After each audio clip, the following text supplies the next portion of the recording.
The gentleman from New York, Mr. Torres, questioned Secretary Bessent about the independence of the Federal Reserve and whether the president has constitutional authority to remove the Federal Reserve chair or a member of its board of governors because of policy disagreements. Torres pressed Bessent on whether the unitary executive theory applies to the Federal Reserve and asked whether the administration considers the Fed an executive or legislative agency. Bessent repeatedly declined to offer a definitive legal opinion, saying the matter may ultimately have to be decided by the Supreme Court. He did, however, describe the Federal Reserve as an independent agency and emphasized the importance of maintaining its credibility. What is your opinion? I'm not a lawyer. What is the administration's opinion? There are varying opinions in the administration. What's the prevailing opinion? The official opinion? Again, we'll have to see. Do you consider the Federal Reserve an executive agency or a legislative agency? I consider it an independent agency. So neither executive nor legislative? So we'll see. Therefore, independent of presidential control. So it sounds like you do have an opinion. Again, we will see. We will see, Congressman. Okay, thank you for establishing the independence of the Federal Reserve. I do believe that the Federal Reserve has to maintain credibility and be like Caesar's wife, beyond reproach. And undermining the independence of the Federal Reserve is a threat to that credibility. So I know you're no fan of the New York Times, but let me proceed. Let me reclaim my time.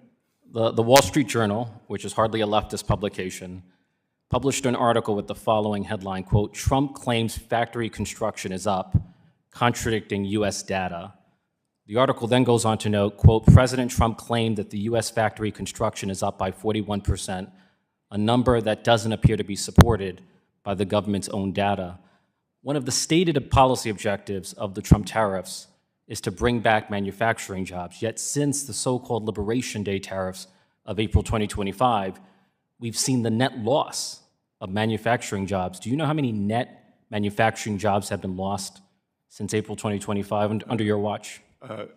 Well, a couple of things. Manufacturing operates with very long leads. What's the number? Is there a number? I believe it's about 67,000. 70,000. Yes. 70,000 jobs lost. So, but again, despite the stated objective. Let me proceed. I'm going to reclaim my time. Flip a switch. I'm going to reclaim my time. Let me reclaim my time.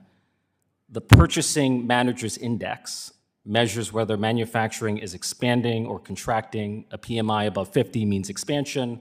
Below 50 means contraction.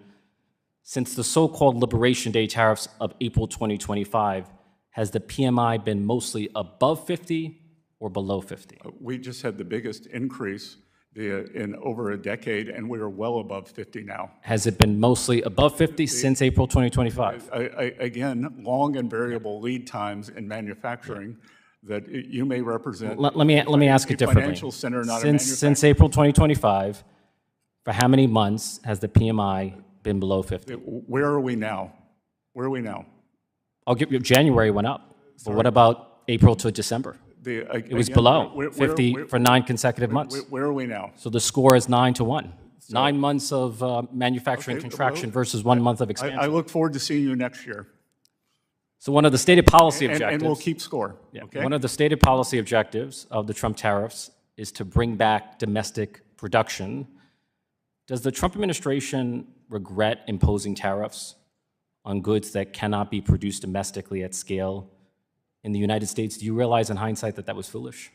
Do you realize that we use the leverage to bring down tariffs from other countries to take down non-tariff barriers? Tariffs on bananas gave you leverage?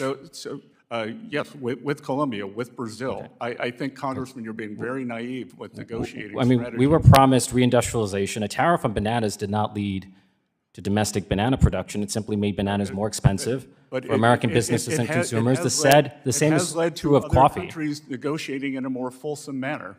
Are you willing to commit to no longer imposing tariffs on any product that has neither a domestic substitute nor a national security rationale? That would be the definition of foolish in a negotiation. So you're not willing. You're willing to impose tariffs that make more expensive goods that we cannot domestically produce here in the United States, again, and that have no national. What is the national security nexus of bananas and coffee? Again, why would you do that? That there are numerous things when you negotiate with Indonesia. There are things that are only made in Indonesia, but the Indonesians brought down their tariff barriers or non-tariff barriers. I get it. We have to make bananas great again. I get it. Thank you, Mr. Secretary. Yep. The gentleman from New York, Mr. Torres argued that the Federal Reserve's independence is essential to maintaining confidence in the institution.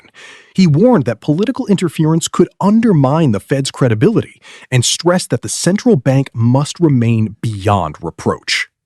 The questioning then shifted to the Trump administration's tariffs and their impact on American manufacturing. Torres cited a Wall Street Journal report challenging President Trump's claim that U.S. factory construction had increased by 41%.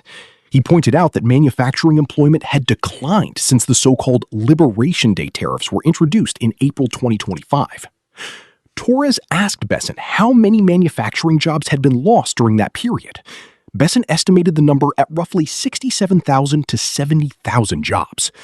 Torres highlighted the figure as evidence that the administration's stated goal of bringing manufacturing jobs back to the United States had not yet been achieved. Torres then turned to the Purchasing Managers Index, or PMI, which measures whether the manufacturing sector. The exchange centered on two major issues: the independence of the Federal Reserve and the economic results of the administration's tariff policies.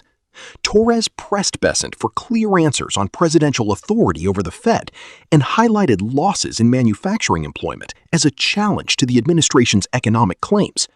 Bessent maintained that the Federal Reserve is an independent agency and argued that the manufacturing data must be viewed with consideration for the long lead times involved in the sector. The confrontation left a central question unresolved: whether the administration's tariff policies are actually delivering the manufacturing revival they promised.